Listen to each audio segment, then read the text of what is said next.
Brendon ने last year के एक बिजनेस मैगजीन के कवर पेज पे उस सीईओ की पिक्चर देखी थी जिसने ब्रेंडन को रात 3 बजे अपने ऑफिस में बुलाया था। ब्रेंडन से अपने ऑफिस में मिलते ही उस बिलियनियर सीईओ ने बोला कि अगर मेरा लाइफ ऐसा ही चलता रहा तो हो सकता है कि मैं बहुत जल्द मर जाऊं।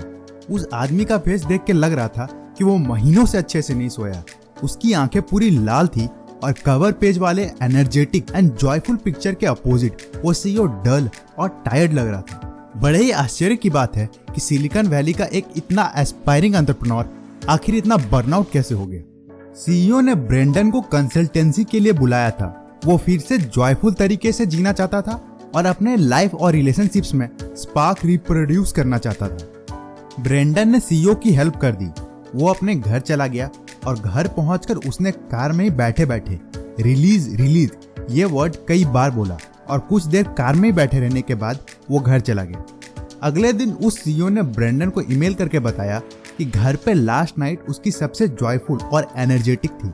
उसके रिलेशनशिप में फिर से वो स्पार्क फील कर पा रहा था। सीईओ ने कार में बैठ के एक एक्टिविटी की थी जो हाई परफॉर्मेंस की वन ऑफ द हैबिट्स होती है। ब्रेंडन बुचार्ड एक हाई परफॉर्मर कोच है जिन्होंने 2 मिलियन से ज्यादा लोगों को ट्रेन किया है।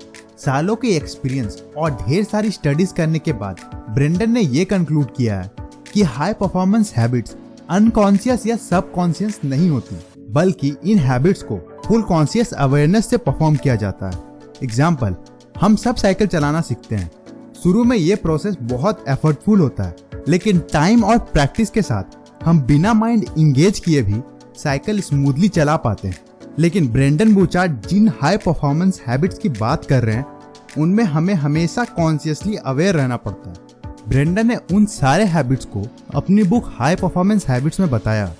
वो बोलते हैं कि ये सारे हैबिट्स साइंस बैक्ड और फील्ड टेस्टेड है। इस वीडियो में हम उन हैबिट्स की बात करेंगे और जानेंगे कि आखिर क्या चीज एक हाई परफॉर्मर को डिफरेंशिएट करती है। लेकिन उससे पहले समझते हैं कि आखिर हाई परफॉर्मेंस मतलब क्या है। तो हाई परफॉर्मेंस मतलब स्टैंडर्ड नॉर्म से अपर लेवल पे सक्सीड करना, वो भी कंसिस्टेंटली लॉन्ग टर्म में।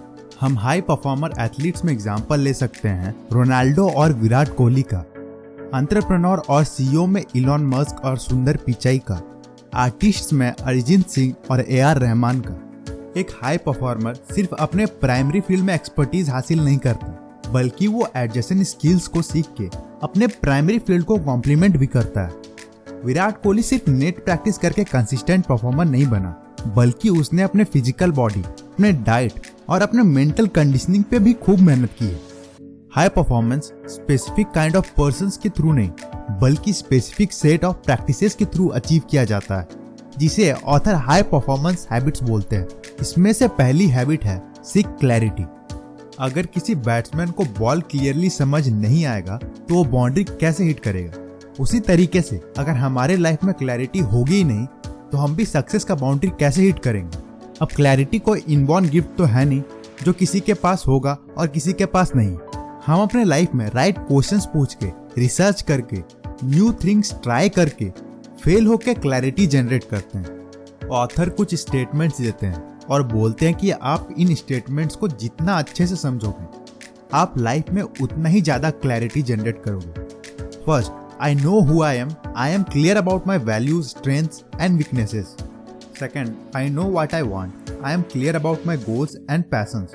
Third, I know how to get what I want. I have a plan to achieve my dreams. Decades of research से ये पता चला है कि सिर्फ गोल्स की क्लैरिटी से लोगों का परफॉर्मेंस कई गुना बढ़ जाता है। लाइफ में हम जनरल क्लैरिटी रख सकते हैं, लेकिन इन 4 एरियाज सेल्फ, स्किल, सोशल और सर्विस में क्लैरिटी रखने से हम अपने लाइफ में और ज्यादा सॉर्टेड और फोकस्ड हो जाते हैं। लोग अपने प्रेजेंट सर्कमस्टांसेस में इतना बिजी हो जाते हैं कि वो अपने फ्यूचर सेल्फ को आर्टिकुलेट करते ही नहीं है। हमें इंटेंशनली प्रेजेंट सिचुएशन से आगे फ्यूचर विजन रखना चाहिए। ब्रेंडन की टीम ने बहुत सारे स्टडीज की हैं और उनमें हाई परफॉर्मर्स की एक कॉमन प्रैक्टिस पता चली। हाई परफॉर्मर्स अपने पॉजिटिव एंड बेटर वर्जन को इमेजिन करते हैं और फिर बेटर वर्जन बनने के लिए इंगेज हो जाते हैं। एक्टिवली इंगेज होना बहुत जरूरी है। सिर्फ अपने बेटर वर्जन की डे ड्रीमिंग से कुछ नहीं होगा। आपको नेक्स्ट मंथ से या नेक्स्ट वीक से नहीं, बल्कि अभी से अपने बेटर वर्जन पे काम करना चालू करना पड़ेगा। आप फुल अवेयरनेस के साथ अपने आप से ये 3 क्वेश्चंस पूछिए और खुद को आंसर भी कीजिए। पहला, फ्लैशबैक में कुछ महीनों पीछे जाकर सोचिए कि आप इन सिचुएशंस में कैसे डील कर रहे थे।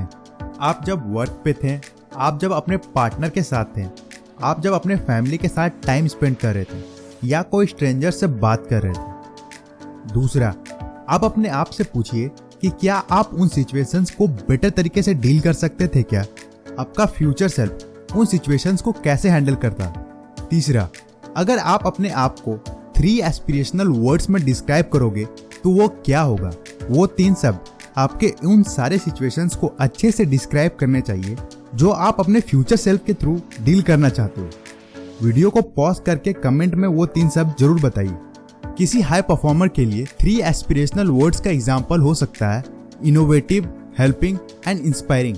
आपके खुद के चूज किए वर्ड्स लाइफ में आपके कैरेक्टर को मॉडिफाई करेगी। अब सिमिलरली सोशल, सर्विस और स्किल्स में भी हम राइट क्वेश्चंस पूछ के क्लैरिटी पा सकते हैं। अगर आप किसी हाई परफॉर्मर से मिले हो तो आपने उनके अराउंड की हाई एनर्जी वाइब्रेंसी फील जरूर की होगी।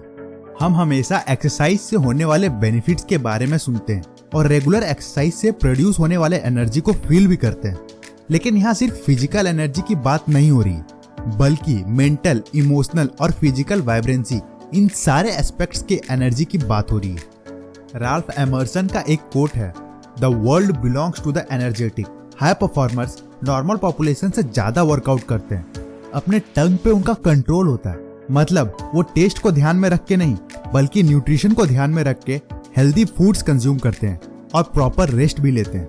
लेकिन एक सीक्रेट बात है जो एक हाई परफॉर्मेंस हैबिट है जिसे उस सीईओ ने परफॉर्म किया था जो बर्नआउट हो गया था, लेकिन इस एक्टिविटी के बाद वो फिर से अपने वर्क और रिलेशनशिप्स में एनर्जी ट्रांसफॉर्म करने लगा था, और वो एक्टिविटी है ट्रांजिशंस को मास्टर करना। पर तू तो कैंडी मैनू पसंद नहीं आया, उसको माया रोने रोका कहते दिखाएगा धोखा मैं ना नहीं, ये ट्रांजिशन नहीं, बल्कि एक एक्टिविटी से दूसरी एक्टिविटी के बीच के स्पेस को सही तरीके से यूटिलाइज करना।